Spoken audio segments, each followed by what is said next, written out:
जय हिंद, नमस्कार दोस्तों। मैं सचिन शुक्ला आपके अपने चैनल अजय एजुकेशन क्लासेज में आप लोगों का स्वागत करता हूं।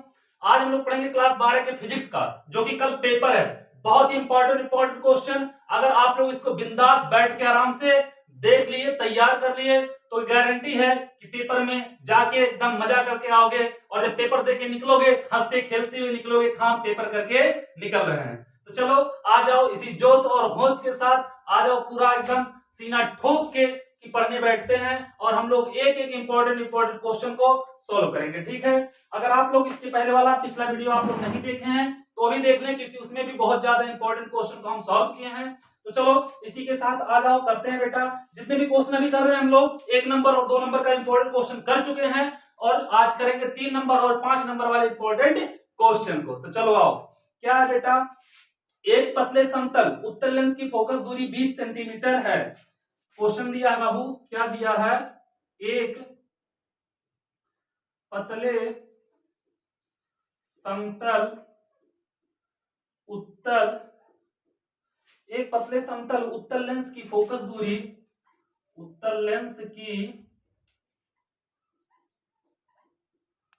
फोकस दूरी 20 सेंटीमीटर है। यह दिया है बेटा। कह रहा है तथा उनके पदार्थ का अपवर्तनांक 1.5 है। तथा उनके पदार्थ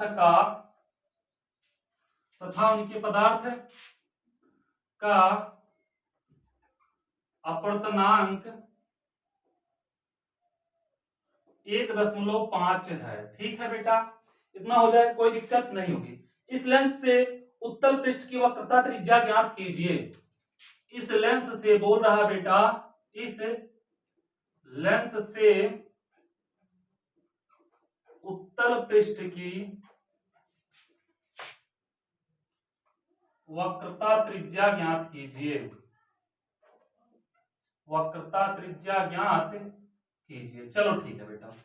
देखना यहाँ पे क्वेश्चन, पहले आप लोग क्या करना, कभी भी क्वेश्चन दे पेपर में, क्वेश्चन को ध्यान पूर्वक पढ़ना। क्वेश्चन कहना क्या चाहता है, कह क्या रहा है। तो क्या कह रहा है बेटा, एक पतले समतल उत्तल लेंस की फोकस दूरी 20 सेंटीमीटर है। तो बाबू यह हो गया हमारा समतल लेंस, यह हो गया बेटा उत्तल लेंस। ठीक है, यह हो गया मुख्य अक्ष मान लिया। इसकी फोकस दूरी यफ दिया है बेटा। इसका फोकस दूरी क्या दिया है, यफ दिया है। यफ कितना दिया है बाबू, 20 सेंटीमीटर। तथा उनके पदार्थ का अपवर्तनांक 1.5 है। यन दिया है बेटा 1.5 है। इस लेंस से उत्तल पृष्ठ की वक्रता त्रिज्या ज्ञात कीजिए। उत्तल पृष्ठ की मतलब हाई वाले पृष्ठ की वक्रता त्रिज्या पूछ रहा है। तो बेटा इसकी वक्रता त्रिज्या समतल पृष्ठ की R1 मान लिया, इसका R2। एक चीज देखना बेटा, समतल पृष्ठ की वक्रता त्रिज्या R1 है, तो R1 समतल पृष्ठ की वक्रता त्रिज्या कितनी होती है, अनंत होती है। तो R1 इक्वल टू कितना हो जाएगा बेटा, हो जाएगा इनफाइनाइट। और R2 क्या है बेटा, उत्तल पृष्ठ है। उत्तल पृष्ठ है तो देखो बेटा इसकी वक्रता इस साइड में होगी, बाएं तरफ होगा, देखेंगे तो R2 क्या होगी, ऋणात्मक होगी। क्या होगी, -R। इतना उम्मीद करता हूं आप लोगों को अच्छी तरीके से समझ में आ गया होगा, कोई दिक्कत नहीं होगी। हमसे क्या पूछा है बेटा, हमसे पूछा है कि इसकी उत्तल पृष्ठ की वक्रता त्रिज्या। तो बाबू यहां पे लिखना, क्या लिखोगे, लेंस मेकर सूत्र से, लेंस मेकर सूत्र से 1/f equal to n minus 1/r1 minus 1/r2। ये सूत्र होता है, ये याद होगा आप लोगों को। इतना तो आ गया होगा, कोई दिक्कत नहीं होगी। चलो 1/f हो जाएगा बेटा, f का वैल्यू हमको पता है कितना है, 20 है, हो जाएगा बराबर 1/n, n नहीं n है, n कितना दिया बेटा 1.5, और माइनस 1/r1, r1 का वैल्यू कितना बेटा, r1 का value infinite, minus 1/r2, r2 का वैल्यू कितना बेटा, -r। हो जाएगा, इतना कर लोगे, कोई दिक्कत नहीं होगी। तो देखो 1/20, यहाँ पे 1.5 में से 1 घटाओगे 0.5, यह 0 हो जाएगा, यह माइनस माइनस प्लस 1/r हो जाएगा। तो एक काम करो बाबू, क्या करो, सबको अगर हम पलट दें, क्या करें, पलट दें, नहीं तो 1.5, देखो यहाँ पे 0.5 है, इसका गुणा इसमें होगा, इसका गुणा इसमें होगा, तो कितना हो जाएगा, 20 पंजे 100, r बराबर हो जाएगा बेटा कितना, 10 सेंटीमीटर। इसका कर लेना आप लोग, इतना तो कर लेना, माहिर हो जाएगा, बल्ले बल्ले। कर लोगे नहीं कर लोगे, कर लोगे। चलो नोट करो इसको, फिर चलते हैं अगले क्वेश्चन की तरफ। कि अगला क्वेश्चन क्या कह रहा है। इसको आप लोग सब लोग नोट कर लो, ठीक है। हम मिटाते हैं इसको।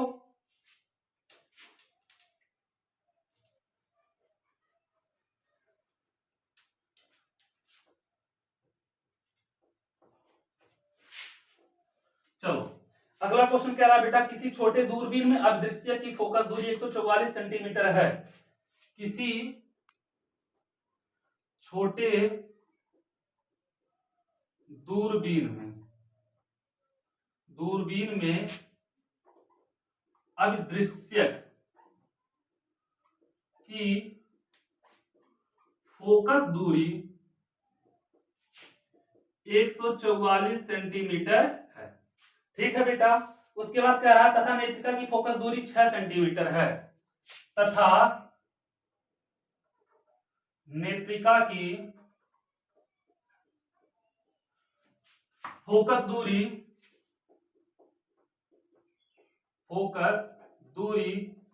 6 सेंटीमीटर है।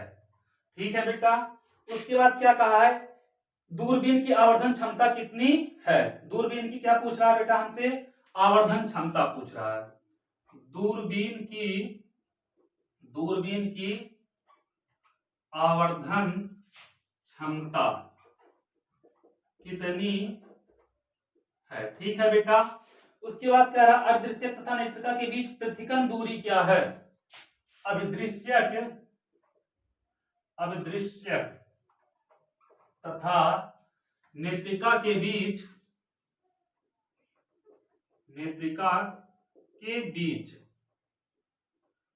पृथक्करण दूरी कितना है या क्या है।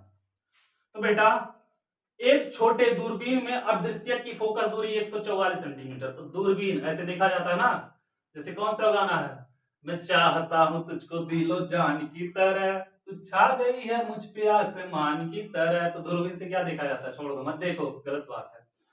तो किसी छोटे दूरबीन में अदृश्य की फोकस दूरी 144 सेंटीमीटर है तथा नेत्रिका की फोकस दूरी 6 सेंटीमीटर। अदृश्य मतलब बेटा ऑब्जेक्टिव लेंस और नेत्रिका मतलब आई लेंस, इतना तो आप लोग जानते ही हो। तो अदृश्य क्या हो जाएगा बेटा, F O equal to 144 centimetre और eye lens F equal to बेटा 6.0 सेंटीमीटर या 6 सेंटीमीटर।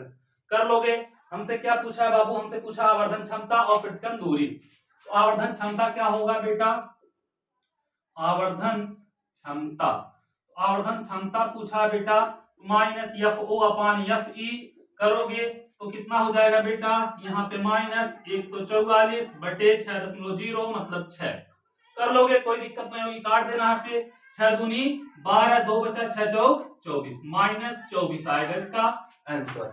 हो जाएगा, कोई दिक्कत नहीं होगी। कर लोगे ना बेटा। उसके बाद क्या पूछ रहा है, पृथक्करण दूरी। क्या पूछ रहा है, पृथक्करण दूरी पूछ रहा है। पृथक्करण दूरी क्या होगी बेटा मेरे लाल, हो जाएगी F O plus F E. F O का वैल्यू 144, एफ ई का वैल्यू 6 बराबर 150 सेंटीमीटर। हो गया कि नहीं हो गया, अरे दिलो जान की तरह हो गया ना। कोई दिक्कत, कौनो दिक्कत नहीं है ना। चलो आ जाओ अगले क्वेश्चन की तरफ। अगला क्वेश्चन क्या कह रहा है, इसको मिटाते हैं बेटा। तो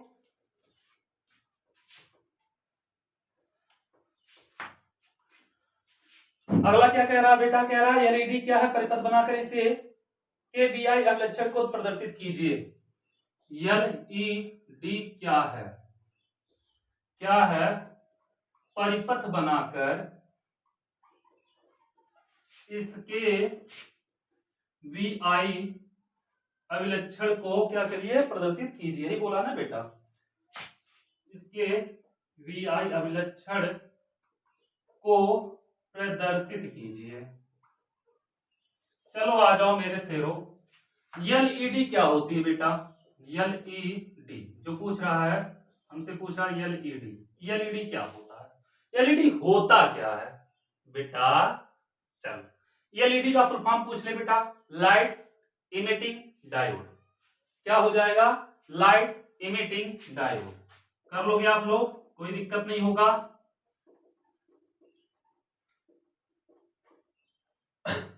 लाइट इमिटिंग डायोड। इसका भी परिपथ अगर पूछता है बाबू, तो परिपथ आप लोग क्या करोगे, परिपथ इसका कुछ इस प्रकार बनता है, ठीक है, इस प्रकार कुछ इसका परिपथ रहता है बेटा।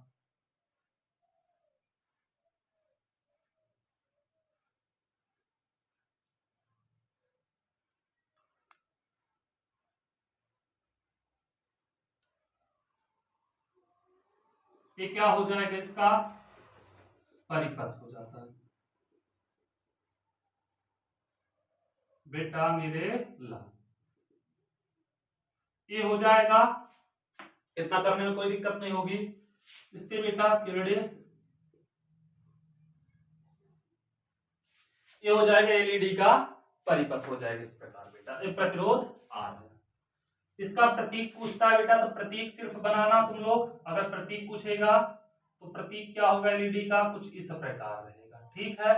ये हो जाएगा बेटा मेरे लाल इसका प्रतीक हो जाएगा, ये क्या हो जाएगा, एलईडी का प्रतीक होगा, ठीक है। इसको क्या कहते हैं बेटा, एनोड, इसको क्या कहेंगे, कैथोड। प्रतीक इस प्रकार होगा। कर लोगे आप लोग, लिखोगे, यह विद्युत ऊर्जा को प्रकाश ऊर्जा में परिवर्तित करती है। मन करेगा लिख लेना बेटा, लिखना पड़ेगा। यह विद्युत ऊर्जा को प्रकाश ऊर्जा में परिवर्तित करता है। और भी लिखना पड़ेगा बेटा, यह गैलियम आर्सेनिक फास्फेट या गैलियम फास्फेट से बनाए जाते हैं। यह गैलियम आर्सेनिक GS फास्फेट या गैलियम फास्फेट से बनाए जाते हैं। बेटा यह विद्युत ऊर्जा को प्रकाश ऊर्जा में कन्वर्ट करता है, और गैलियम फास्फेट या किससे बेटा, गैलियम आर्सेनिक फास्फेट से बनाए जाते हैं।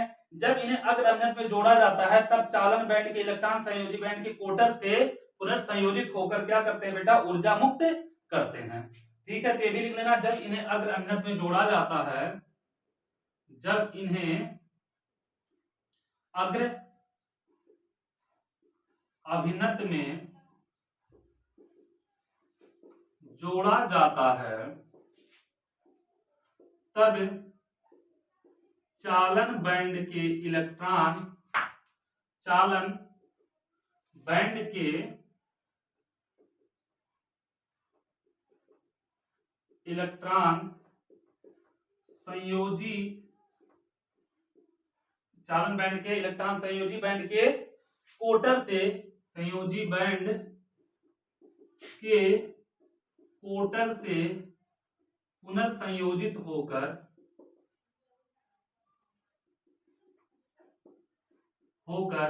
ऊर्जा क्या करते हैं बेटा, होकर ऊर्जा मुक्त करते हैं, जो ऊर्जा अंतराल के बराबर होता है।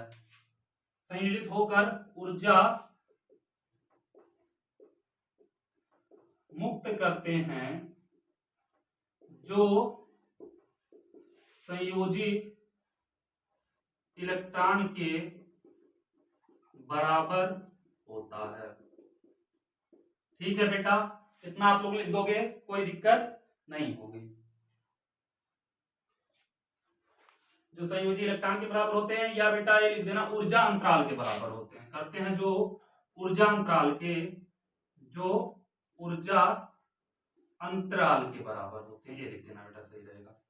कि जब इन्हें अग्र अभिनत में जोड़ा जाएगा बेटा, इसके प्लस श्री को इसके माइनस श्री को अग्र अभिनत में जोड़ेंगे बेटा, तो क्या होगा, चालन बैंड के इलेक्ट्रॉन, जो इसके इलेक्ट्रॉन होंगे, कोटर से पुनर्संयोजित होकर क्या करेंगे, ऊर्जा अंतराल, क्या करेंगे बेटा, ऊर्जा मुक्त करते हैं, और जो ऊर्जा अंतराल के बराबर होता है, जो ऊर्जा मुक्त करेंगे वो क्या होगा बेटा, ऊर्जा अंतराल के बराबर होगा। यहाँ पे ऐसे बनाना पड़ेगा बेटा, एक तक प्रतीक होगा पूरा परफेक्ट। आया समझ में? चलो इसको नोट कर लो, फिर चलते हैं अगले क्वेश्चन पे। ये अगला क्वेश्चन क्या कह रहा है, क्या सुन रहा है, तब इसको फिर निपटाते हैं। इसको नोट करो आप लोग, चाहे स्क्रीनशॉट ले लो, फिर चलते हैं अगले क्वेश्चन की तरफ।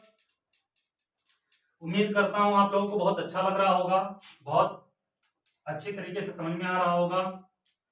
क्या कह रहा है अगला बाबू, कह रहा है कि किरचॉफ के नियम को परिपथ चित्र बनाकर समझाइए। किरचॉफ के नियम को, किरचॉफ के नियम को परिपथ चित्र बनाकर समझाइए। तो बेटा परिपथ नियम बनाकर क्या करना है, यहाँ पे समझाना, समझाइए होता है बेटा, क्या करना है, इसको समझाना है। तो किरचॉफ के 2 नियम होते हैं, आप लोगों को पता है। किरचॉफ कितने नियम दिए थे, 2 नियम। तो कौन कौन सा होता है बेटा, किरचॉफ के 2 नियम होते हैं। नंबर 1 बेटा संधि या धारा का नियम कहलाता है, दूसरा पास या वोल्टता का नियम कहलाता है। पहला क्या कहलाता है बाबू मेरे लाल, संधि या धारा का नियम। दूसरा क्या कहलाता है बेटा, पास या वोल्टता का नियम कहलाता है। ठीक है, चलो संधि या धारा का नियम, पास या वोल्टता का नियम। तो संधि का नियम क्या होता है या धारा का नियम क्या होता है बेटा, किसी वैद्युत परिपथ में किसी संधि पर मिलने वाली समस्त धाराओं का बीजगणितीय योग क्या होता है बेटा, 0 होता है। लिख लेना पहला हेडिंग डाल के, संधि या धारा का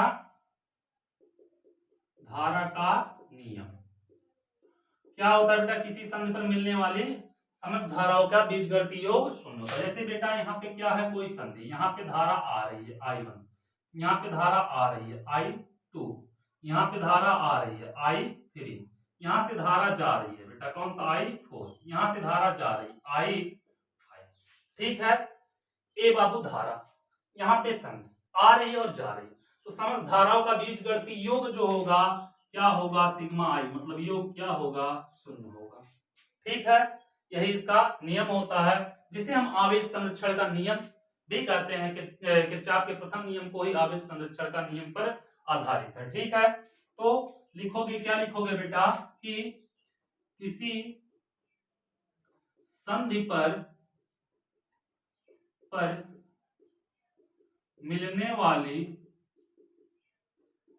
मिलने वाली समस्त धाराओं का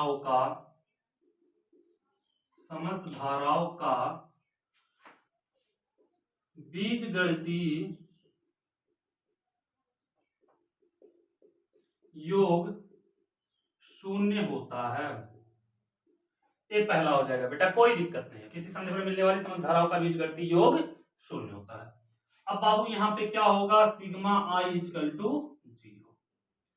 या देखोगे बेटा, इसमें आने वाली धाराएं और जाने वाली धाराएं टोटल मिला के क्या होंगी, बराबर होंगी। आ कौन सी रही है I1, आ कौन सी रही है I2, आ कौन सी रही है I3, बराबर जा रही है I4 प्लस I5। ये क्या होंगे बेटा, आपस में बराबर होंगे। तो देखोगे I1 plus I2 plus I3 minus I4 minus I5 equal to 0, ये हो जाएगा। आया होगा समझ में, कोई दिक्कत होना नहीं चाहिए, और हम होने भी नहीं देंगे। ठीक है, चलो इतना नोट करो, फिर चलते हैं इसके दूसरे नियम पे, जिसको क्या कहते हैं, पास या वोल्टता का नियम। तो पास या वोल्टता के नियम पे चलते हैं, इसको नोट करो पहले आप लोग, इसको मिटा दे रहे हैं बेटा। पास या वोल्टता का नियम क्या होगा बाबू, क्या होता है, इसमें परिपथ होता है जिसमें 2 भाग होते हैं बेटा। मान लीजिए यहाँ पे एक प्रतिरोध लगा दिए हैं, यहाँ पे दूसरा है बेटा, यहाँ पे दूसरा प्रतिरोध लगा दिए हैं, यहाँ पे तीसरा है बाबू, यहाँ पे बेटा प्रतिरोध लगा देंगे यहाँ पे भी, और इसको इससे जोड़ देंगे और इसको इससे जोड़ देंगे। मान लीजिए इसमें धारा I1 जा रही है, इससे धारा I2 जा रही है, ऐसे धारा जाएगी, इसमें इससे जाएगी, इसका बंद पास पहला, ये बंद पास क्या होगा, दूसरा होगा। यहाँ पर बिंदु A है, यहाँ पर B है, यहाँ पर C है, यहाँ पर D है, यहाँ पर E है, यहाँ पर F है। इतना आप लोगों को समझ में आया होगा। प्रतिरोध कौन कौन सा बेटा, यहाँ पर R1 है, यहाँ पर R2 है, यहाँ पर R3 है। ये हो जाएगा बेटा इसका बंद पास। यहाँ पे विद्युत वाहक बल E1 होगा, यहाँ पर E2 होगा। इतना आप लोग बना लोगे। इसमें से धारा बेटा ऐसे आएगी, इधर आएगी, इधर से भी धारा इसमें आएगी, दोनों धाराएं मिलकर इधर आएंगी बेटा। यहाँ पर धारा कौन सी आ रही है, I1 आ रही है। यहाँ पे धारा कौन सी आएगी, I1 प्लस I2, दोनों धाराएं आएंगी। ठीक है, उम्मीद करता हूं इतना आपको समझ में आया होगा। यहाँ पे जो धारा आएगी I3 मान लिया, क्या आएगी I3 जो होगी बेटा ये बराबर होगी I1 प्लस I2 के। इसमें जो धारा आएगी, ये फिगर आप लोग बना लेना। और पहला वाला जो नियम होता है आवेश संरक्षण पर, बंद पास वाला जो होता है बेटा ये ऊर्जा संरक्षण पर आधारित होता है। ये आप लोगों को पता होना चाहिए। लिखोगे किसी वैद्युत परिपथ के प्रत्येक बंद पास से विभिन्न भागों में बहने वाली धाराओं तथा उनके संगत प्रतिरोधों के गुणनफल का बीजगणितीय योग उस पास में लगे किसके बेटा, विद्युत वाहक बल के बीजगणितीय योग के बराबर होता है। किसी वैद्युत परिपथ, यहाँ पे लिख दे रहे हैं बेटा, किसी वैद्युत परिपथ के प्रत्येक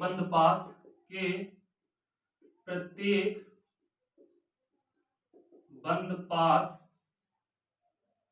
के विभिन्न भागों में बहने वाली धाराओं के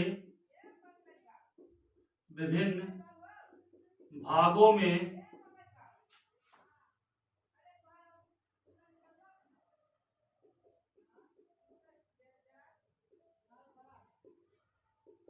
बहने वाली धाराओं तथा उनके संगत प्रतिरोधों के गुणनफल तथा उनके संगत प्रतिरोधों के गुणनफल, उनके संगत प्रतिरोधों के गुणनफल का बीजगणितीय योग उस पास में, गुणनफल का बीजगणितीय योग उस पास में उत्पन्न विद्युत वाहक बल, उस पास में लगे विद्युत वाहक बल के बीजगणितीय योग के क्या होता है बेटा, बराबर होता है। उस पास में लगे विद्युत वाहक बल के बीजगणितीय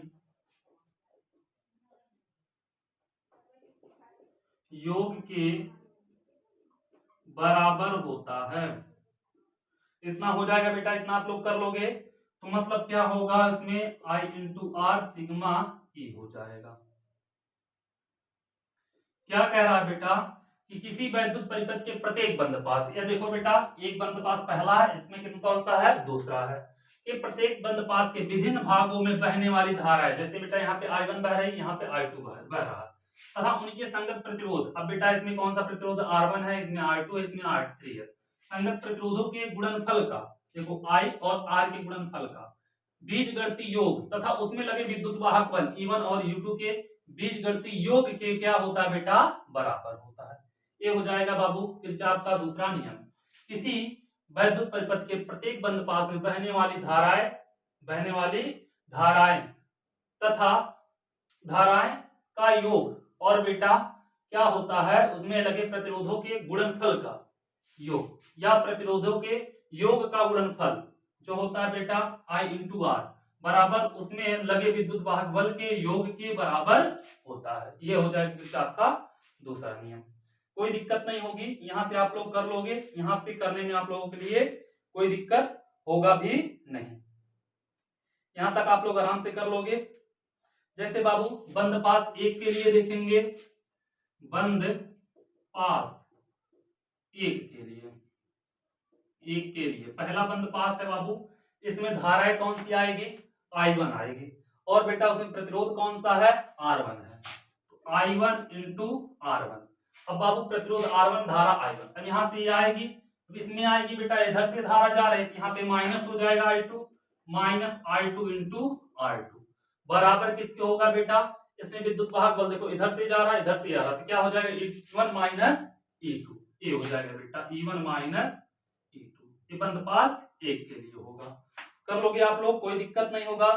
बंद पास 2 के लिए अगर हम देखें, किसके लिए देखें, बंद पास 2 के लिए, तो बंद पास 2 के लिए जब देखेंगे बेटा, इसमें धारा ये भी आएगी, यह भी आएगी, दोनों धाराएं क्या होंगी बेटा, आएंगी। तो क्या होगा यहाँ से I1 R1 हो जाएगा बेटा, कोई दिक्कत नहीं होगी। I1 R1 कर लोगे।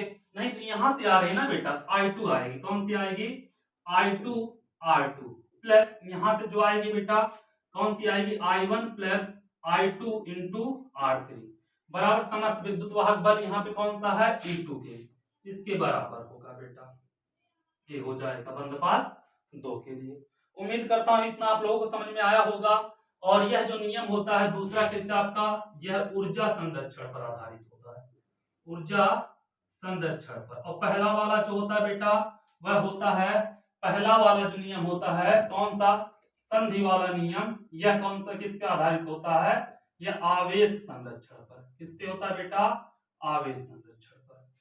उम्मीद करता हूं इतना आप लोगों को अच्छे समझ में आया होगा। इसको नोट करो आप लोग। फिर चलते हैं अगले क्वेश्चन की तरफ। अगला क्वेश्चन क्या कह रहा है, चलो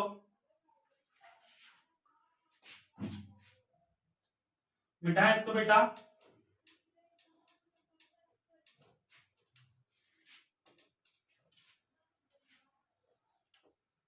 ये देश है वीर जवानों का, समझ में आ रहा है बेटा। चलो तुम लोग तो खुद एक हीरो हो।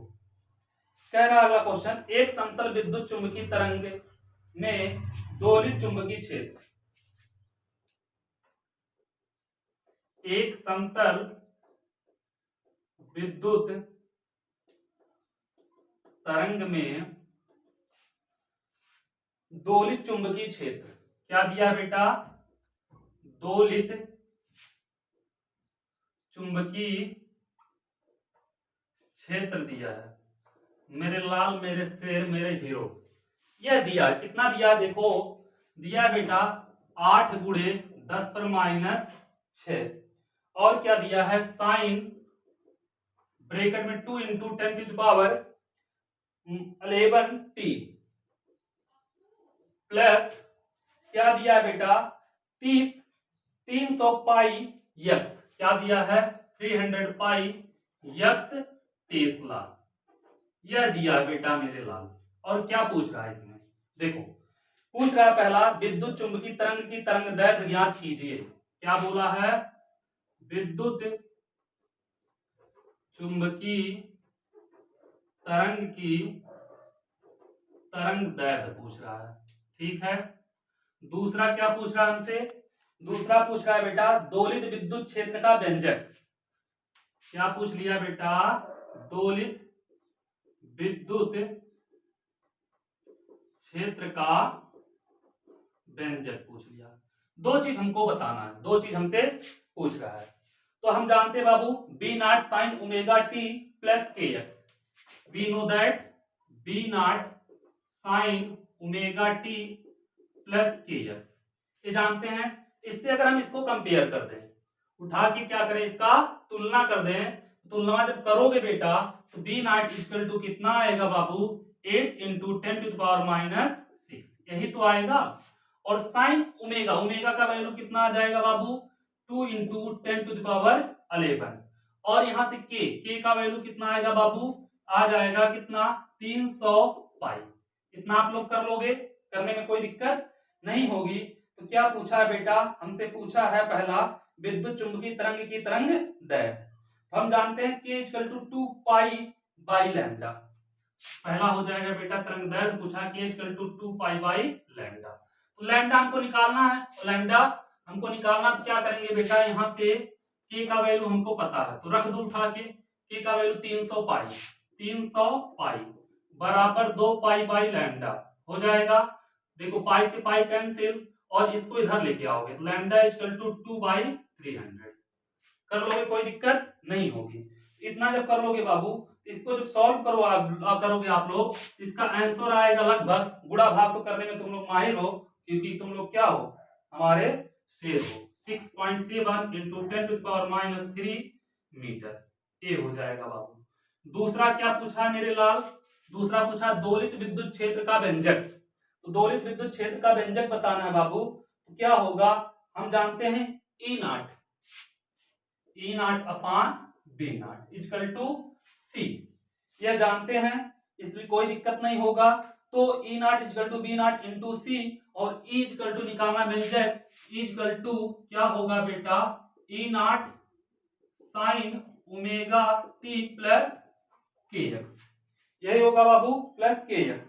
यहां से ई नॉट का वैल्यू निकाल लो, ई नॉट इक्वल टू हो जाएगा सी बी नॉट, और सी का वैल्यू 3 गुणे 10 पर 8, प्रकाश की चाल निर्वात है। बी नॉट का वैल्यू यहीं पे निकला था 8 गुणे 10 पर माइनस 6, हो जाएगा 8 गुणे 10 पर माइनस 6। यहां से जब सॉल्व करोगे बेटा 8 त्रिक 24 गुणे 10 पर 2, यहां से जब करोगे ई नॉट का तो 24 गुणे 10 पर 2, और ओमेगा, ओमेगा का वैल्यू पता है बेटा 2 गुणे 10 पर 11, 2 गुणे 10 पर 11 टी प्लस के एक्स, के का वैल्यू 300 पाई, और यहाँ पे एक्स, ये हो जाएगा बेटा इसका व्यंजक। उम्मीद करता हूं आप लोगों को इतना समझ में आया होगा। चलो नोट करो जल्दी से।